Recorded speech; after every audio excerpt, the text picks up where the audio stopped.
saw people coming in and out, but it was good because it gave me that time to first be by myself for the first time and really be okay with my thoughts. But I probably have dealt with harder things now than I have ever before that time.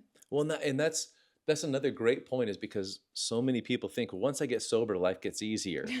And I would argue, and you can tell me your experience, Yeah. it's actually on the contrary, it gets more difficult, but it's beautiful, because even though it gets more difficult on this side, that means you can feel even deeper on the beautiful side as well. Yeah. Welcome to the Recovery Roundtable podcast, where the journey to sobriety opens up through powerful discussions and shared experiences.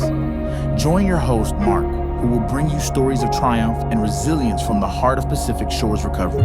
Every episode offers insights and support, guiding you through the challenges of addiction recovery. Thank you for joining our community. If you're ready to start or continue your recovery journey, we're here to inspire and support you. Let's explore recovery together. Heck yeah. Well, this is so awesome. Yeah. Thank you for coming down. Of So course. why don't you just kind of go over how we know each other and how you found us? Okay. So I guess it was 2017. I decided to call some places out in California and come on out here. I went to Preston's place over there, and came on over here after the transition. And yeah, the rest is history, basically. Yeah, so I never, 2017 to now, Yeah. right in the mid of 2025. So how much different is life since 2017 for you? Oh, it's completely different. I would have never imagined being at the point I am at now than I was back then. But, and it's better than I could even ever imagine it. Yeah, so well, run us through. So 2017, Yeah. and then did you go back home to Tennessee? No, I stayed out here for a while. Okay. I How actually important do you came- think that was? Very important. I feel like I have a little bit of a different kind of path than maybe most people. I only did AA for a little bit in the beginning of my recovery, but I needed that distance and separation to, get my feet moving in the right direction, for sure. Yeah, so you stayed in this area for a while. What was the thought process behind that? Uh, I just kept doing the program. So I didn't have a set goal of going back home. I just knew that point. I had come actually earlier in 2017, came, did a program, graduated, and I went back home. And I was doing good for a little bit, and then nothing, went back to an old relationship, which was the main thing that I needed to step away from for me. And just had this overwhelming experience in my apartment that I was just like, you know what, I'm done. I'm really done. And that was the first time that I had actually made that decision to be like, okay, I want to call up a place now. I'm calling California. I'm calling some places up, and I'm going to get out there this time on my own. And I don't know what it was about that time. And what I say, it was just a spiritual kind of outer body experience, because it was just something just completely overwhelming and overtook me to just pick up that phone that day and call over. And I did, and then called my dad. And I was living actually in Kentucky at the time. I'm from Tennessee. And so he came and picked me up, and I went back, was on a plane in a couple days out here. And yeah. Well, and we hear that so often of like a person invests the time, but there's still some hesitation of the complete kind of surrender or submission of like, Yes. I'm doing this for me, Yeah. not for the PR, not how it looks for other people to please different people. And then something typically happens, and you share. So you went back to old relationship. Yeah. See, it was the relationship for me, and then actually having time to mourn the loss of my mom, because I lost my mom to pancreatic cancer at 16. And I think that was the same time I had started going down a not so great path. And I never given myself enough grace to really get in there and meet those emotions and deal with that. And so, what do you think changed from the first time you said of recognizing this relationship isn't healthy for me? I haven't given myself permission or grace to grieve and to feel, that said, I'm ready to start living life differently. What do you think led to that? I was done. I don't know. I think a lot at that point in my life, I was looking around and I was not where I wanted to be at all. I seen all my friends. I was 24 at that point. So all my friends were graduated from college at that point. And I'm just looking around and I'm like, man, I wanted to be doing all these things right now. And I'm still sitting in the same spot I was 6 years ago, you know, and, and just going more down and downhill. And I didn't want to be there anymore. And I wanted that, obviously, Yeah. lots of times before, but I just hadn't gotten to a place where I'm like, okay, I'm putting my foot down. I really don't want this for myself anymore. Well, I think that's a great level of awareness is, okay, where am I now? And is it similar to where I was the year before or the year before? And if it is similar or worse in most cases, that's where it's like, I got to start doing things differently. Yeah. Yeah. And all the other times I had pushed back, like I was on a self-destructive path and I think I kind of wanted to be there. I was just not ready to live life. And so I think for me, I was like, okay, maybe I do want to live and I do want to just let go and do anything that anyone tells me that, hey, you should get in a program. Hey, you should talk to a therapist. Hey, let's try this route or this route. And I was actually willing to say, you know what, whatever you want to do, I'm ready to do it now. And I'm ready to maybe actually live a life. Yeah, what you brought up a really good point, and a lot of people go down that route. I've been there before, where it's whether it's self-destruction or just not wanting to continue on at the pace or the place of Yeah. where you are. What did it take for you to realize that there is a different way? Honestly, I think that's where I said, like, it was almost like a spiritual overwhelming almost out of body, because I was such in a dark place with myself, to the point where, I didn't really care about living. I mean, that's what really started me on the point of self-destruction in the beginning. And I don't know, it was just it's hard to put into words, because Yeah. it's like I was pushed, but I'm the one that, picked up that phone that day. But yeah, it's really hard to put into words that Okay. feeling of where that motivation kind of stemmed from. Like I said, I didn't want to be in the same position or like same place. And I saw other people, and that was a little bit of motivation. But it was really like I had something that just kind of, yeah, let's pick up the phone. So, well, it sounds like you had a moment of awareness. And so when you said you had that kind of spiritual awakening or just felt different, did you ask for that? Did you pray? How did that come about? No. I mean, I remember the day vividly. I was just standing there. I don't even know what I was doing. And just in my living room. And I, I think it was a lot of emotions flooding in.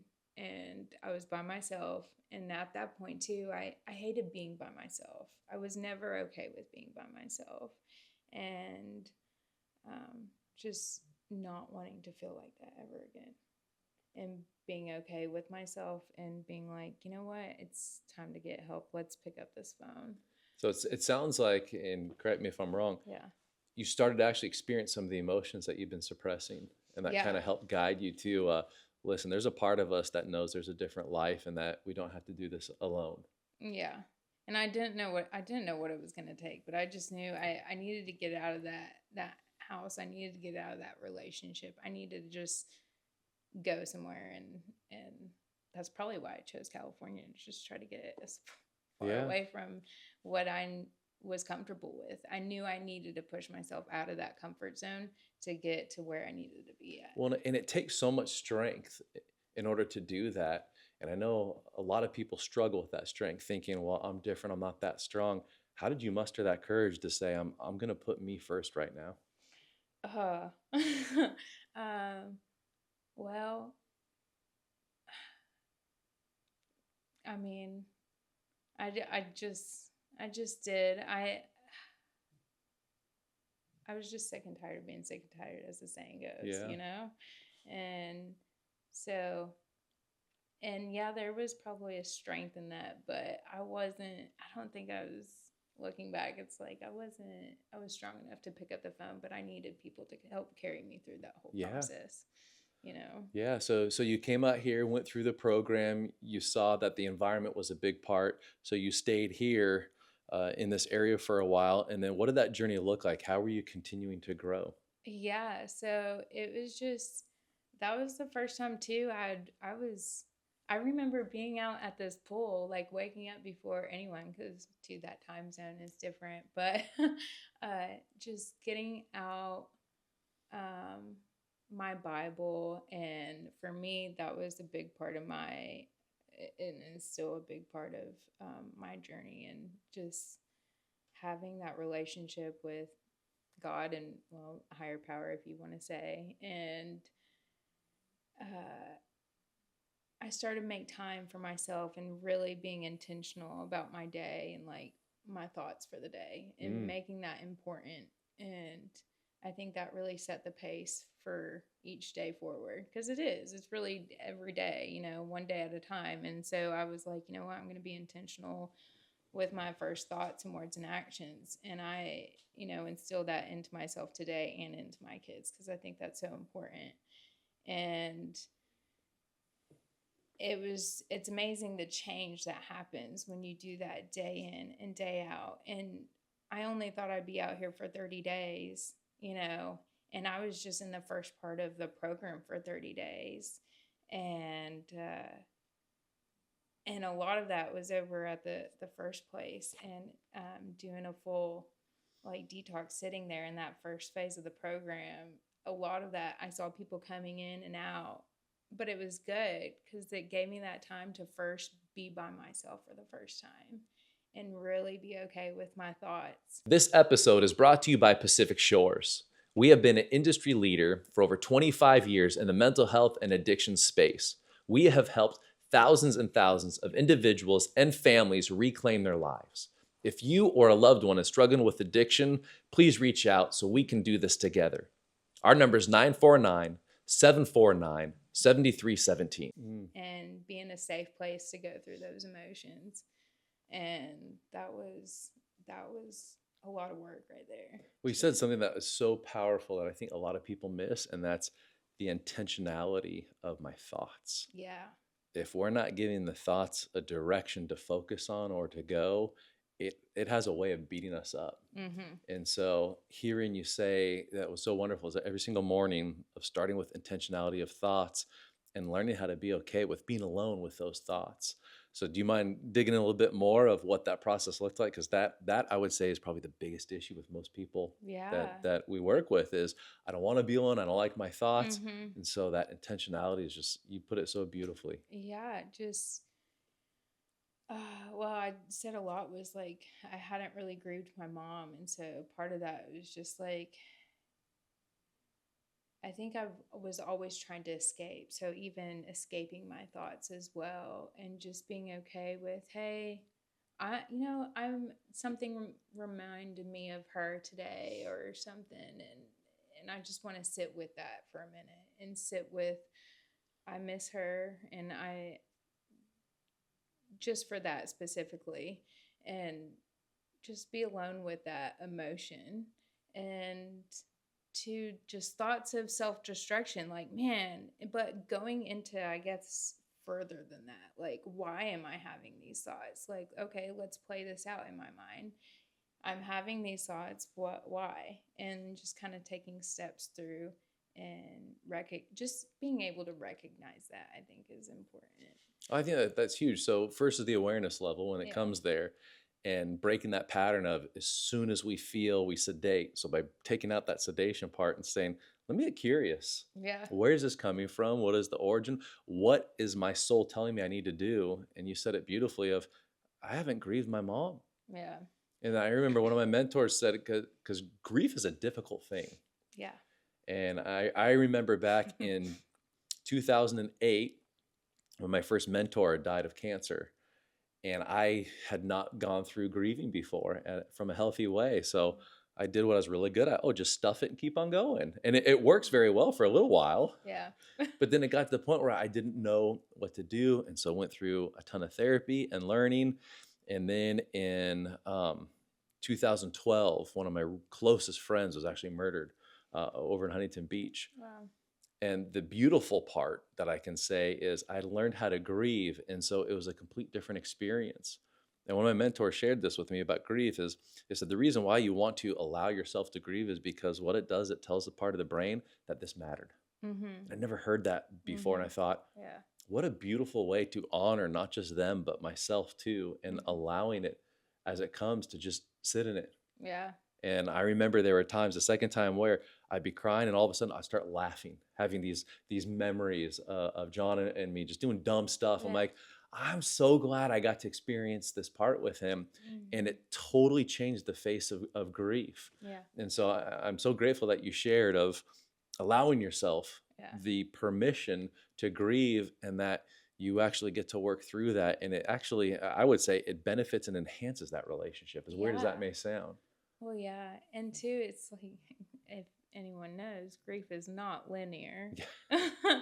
So, in being able to do that early on, it's a great tool that I've had in my back pocket for everything that's come at me since then. Because my life has been great since, but I probably have dealt with harder things now than I have ever before that time. Well, and that's another great point, is because so many people think once I get sober, life gets easier. And I would argue, and you can tell me your experience, Yeah. it's actually on the contrary, it gets more difficult, but it's beautiful, because even though it gets more difficult on this side, that means you can feel even deeper on the beautiful side as well. Yeah. So with some of the aspects getting more difficult, how did you learn how to deal with that with these new tools and patterns and resources? I'm sorry, say that question again. Just how, as life throws the crap at you, like life does, Yeah. how you learned how to deal with that with the new tools and resources and what you learned. Yeah. Well, I recognized I was getting mad at things that were just completely out of my control. I think that happens a lot with people. And I'm like, why? Learning to be able to recognize that and be like, okay, what was my part in this, and how much can I control, and how do we move forward? Because I was getting mad at things that I just had no control of. And I'm like, why am I even getting angry right now? And to be able to have that tool too is just, and those things, they didn't just come out one day and I was like, oh yeah, getting good at this. It's a practice that I still You're like, nailed it, we're good. Work on today. I mean, oh my gosh. And then once I've had kids, that's a whole nother thing. You're constantly, I'm still using those same tools. Yeah. So you've got two beautiful children now? Yes. What's it like being a mom and being able to pass along the wisdom and everything that you've learned from 2017 to now? Well, they probably teach me more than I teach them. Absolutely. Yeah. So Bentley he's 6. So that was, he'll be 7 this year. So that was something that happened early on in recovery. Yeah. That was like, wow, I wasn't quite sure how that was going to play out. But, I think he's the reason why I'm where I'm at, where I am today, and, and yeah, like I said, they've taught me more than I think I teach them, but, that's a whole nother roller coaster. Yeah. So what's it like being a present parent and just fully being there with them? Oh, it's amazing. So, I couldn't imagine any other way. And and it's crazy because beforehand I was like, I don't know how I could ever go today without thinking about it. And now it's just, I don't know how there's it's like a whole nother life, and I can't imagine even going back to that kind of life. Well, let's jump into that because this is part of the stuff that, as Yeah. you know, we teach here because it's identity. Yeah. And so it sounds like you were able to completely shift your identity Yeah. because, and that's one of the parts where totally pro AA, I'm not here to bash it. But one of the parts I do struggle with is identifying the identity of addict alcoholic as opposed to, well, this is what I've done in the past. This is not who I am. This is what I'm doing in the future. And I know it's so controversial and it pisses people off. Yes. But how did you make that transition of identity to who you are now? So I think that's a great point because for AA was great program. I did that actually pretty consecutively for my whole first year. Mhm. And it was great. And then I moved back to Tennessee and didn't really I still talked to my sponsor and other things, and then navigating motherhood, I think that was a really interesting transition for me because in motherhood, I feel like that with your first kid, I kind of lost my own identity in a way. I was trying to figure out how to get that back. But, yeah, I like that you said that it's not really, I've always said to people, let me put it like this. It's a part of my past. It's not really, it's always going to be a part of my past. It's not really who I am. It's not, it is who I am, but it doesn't define me. Yeah, no, and that's so beautifully put. But the reason why I like saying that is because I see so many people struggle with, well, I was born this way, I'll always be this way. And it's kind of like, I've been doing this, we just hit quarter of a century of doing this. Like I've seen like tens of thousands of different people come through, and let me push back on that just a little bit. I understand, yes, there is an aspect to that. And for the record, I do want to say as well as so many positive things of AA, like sponsor, aka mentor.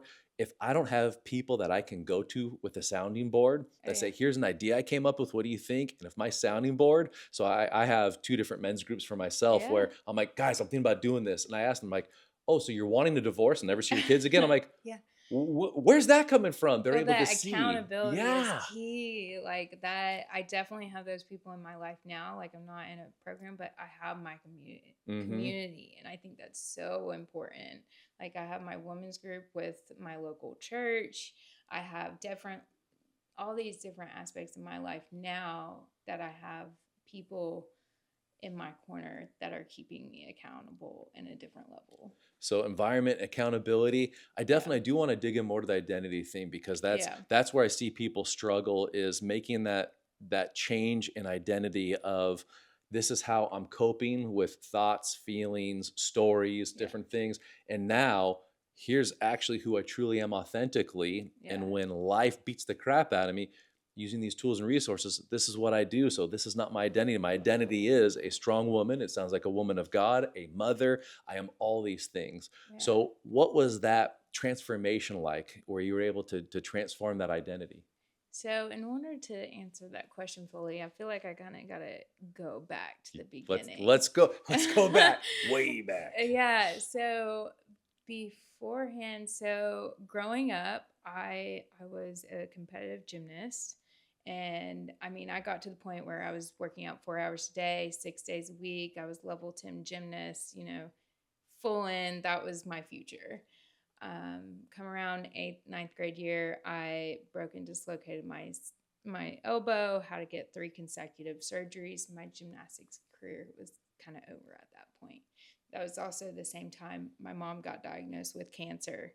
And then, she battled for 2 years, which is really good with that kind of cancer, but all those aspects. And then she passed away right before my junior year of high school. I kind of lost my identity. I was so sure of, I'm this, I'm that, like that was who I was. And so after I got onto that path, when I was coming back, in learning, okay, who is that person I was beforehand, but now as an adult? And so that's a big transition. It's like, okay, what do I like? What are the things I still like to do? And I see, yeah, I don't ever say, hi, my name is Jessica and I'm an addict.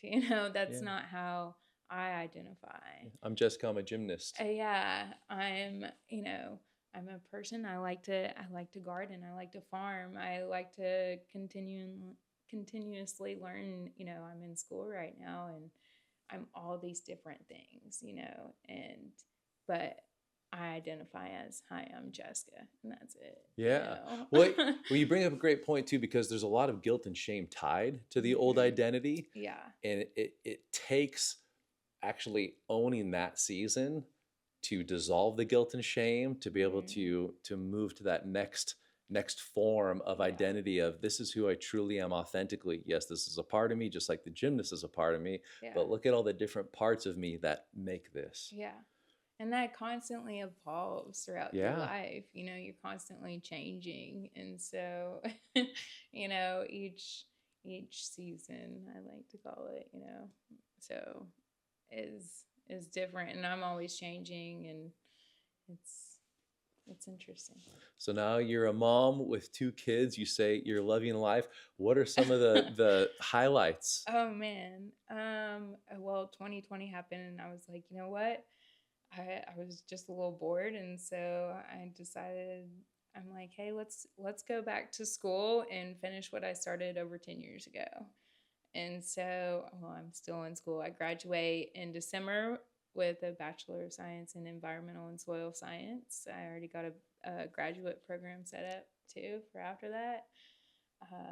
Going great, I'm the student that I always thought I was, and I always remember someone told me when I was going through college and in my dark days, and they were like, oh, you can never go back to school. And I think that little voice has always played a part in, I'm gonna show you. Yeah, I'm on the dean's list almost every semester, and so that is badass. So my mom went back to school when she was raising me and my sister. I don't know how you badass women do it. I still to this day, I'll ask my mom, like, Mom, how did you do it? Like, I remember you being at school functions, not understanding when I was that young that you were going to school and working how did you do it? Like, do you have an identical twin? We just never knew. So the amount of capacity that you've taken on to truly do like what your heart is desiring, that is awesome. Yeah, I love it. Because I'm out on a farm, and we got 76 acres, and I just I have lots of dreams for the farm. And so it's fun to be able to like do that now, though. Like I want to have a dream, and I want to fulfill it, and it's I love that. Isn't it cool finding joy in the actual pursuit? Yes. I mean, and it's funny because the closest thing to me is like 15 minutes away, and it's a Dollar General, and I absolutely love it. I would have been bored out of my mind before, but I have such peace in now and being with myself and in just the calm with no one around. I love it. Now I love people and I love community, but I'm, I guess, more of an introvert. Well, but that's the beautiful part. As we begin to heal the broken parts of the brain from the damage, like, we can find joy in the pursuit, and actually not just the, I guess, the surface level, like, oh, that was awesome. But it's like, I feel deep fulfillment by doing this. Where before I thought it was something like I had to do, and here's the outcome that leads to that. So you're going to school, you're on a farm, 76 acres, loving that, raising 2 kids. By myself. I was going to say, like, what is it you don't do? Like, this is amazing hearing all this. So what are some of the things that you like doing with the kiddos these days? Oh, okay. So, well, the youngest he just turned 9 months on Monday. So my boys love being outside. I love being outside. So anytime that's our happy place, is being outside. We'll just sit underneath the tree and ground for, an hour long and just enjoy it, because that's That's my youngest. He's 9 months old. If he's upset, I take him outside. He's perfectly fine, which is funny because apparently I was a terrible baby. And Thanks, Mom and Dad. the only thing that made me happy was going outside and seeing the moon at night. And so that's funny how that's kind of carried over to them. I mean, we go hiking. We love to travel. And that's, that's another thing. For my birthday last year, I was like, my car's terrible. I'm going to go out and buy myself a car. And I was able to do that all by myself, And it's just things like that that are little rewards, throughout the years. And like I said, it's never been as easy. I am a single mom to both of them. So that is, that's an interesting road to travel through. Yeah. Do you mind sharing some of the difficulties, but how you're able to navigate that? Because it's like the one thing I don't want is to paint this rosy picture of like, once you get sober, everything is. I always think of my kids with the Lego song. Everything is awesome. It's like, well, it is, but there's still the trials and the tribulations. But I remember hearing a client say this one time, and it resonated. They're like, but I'm able to feel those trials now, and I actually like being able to feel that. And I thought, okay, that's deep. Yeah. Because there's that part of the brain that says, find comfort among the chaos, get away from anything that resembles pain. But there's a lot of positive things that come from feeling the pain. Yeah. And maybe that's why I like school too, because it's constantly challenging me and I'm having to grow from that. And I like those. I like having to go on a hike I like those challenges because it pushes me back past a boundary that I didn't even know that I was capable of achieving. And so I found out I was pregnant in recovery and everything was good. And he was also in the program. And so, we moved back to Tennessee. Things ended up taking a kind of rocky turn where he started using again. And so I was just like, hey, he wasn't coming to me. I said, it was interesting being on that side of, addict and then just seeing it from the other side because you want someone to get help so mad and then you can't make them. So what was that like being on the other side just years prior and then seeing that from the other side? Because that's a very unique position. Yeah. I mean, it's so hard. I understood my own dad a little bit more. Man, I'm sorry I put you through that. But it's just like, you can't change them. And the importance of healthy boundaries and codependency. And so I just had to make sure I had those boundaries up in place. Like, no, you're not going to do that. If you want to, we'll keep on this relationship, but you have to go get help. And they did. And they didn't come back for another couple years. They went to California to go get help. And so and maybe that was another push to why I wanted to go back to school. I was like, I'm done being dependent on someone else. I don't want to be in that position. I think that was a lot of the problems with that relationship I was trying to escape in the first place. Was I was very dependent on them. It was comfortable.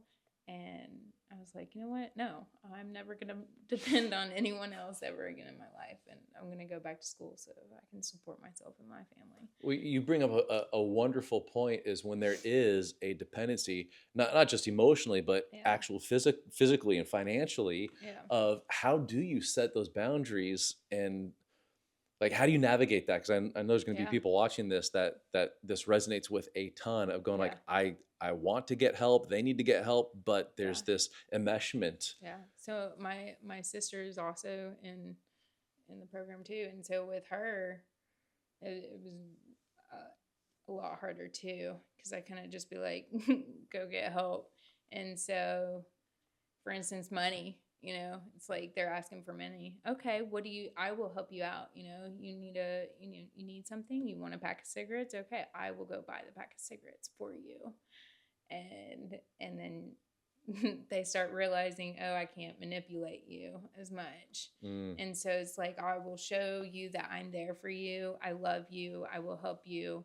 I will help you pack a bag and go to treatment if you like. But I'm also going to set up these boundaries. And it's so hard because they don't like that. Well, of course not.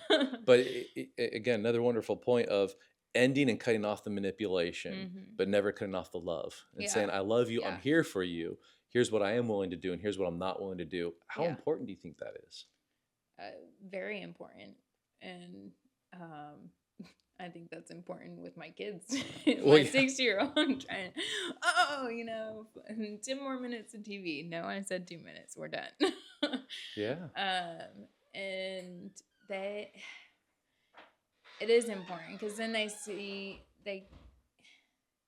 think there's a level of respect that they have then too, and that they know that they can't just walk all over you. And then did you find self-respect in that as well as you hold those boundaries? Yeah. And it feels good. Over. And I think before I was never able to say no. Why do you think that was? There was like, I don't know. Just wanting to get not wanting them to be mad at me. Yeah. Not wanting anyone. And it's like, you can still have a relationship and put up boundaries and say no. Yeah, that's such a huge difference, sharing of what you weren't able to do before, and then just kind of the quality of life. Yeah. And what you've been able to do since then, and just this rebirth of this beautiful life. Yeah, it feels good to say no.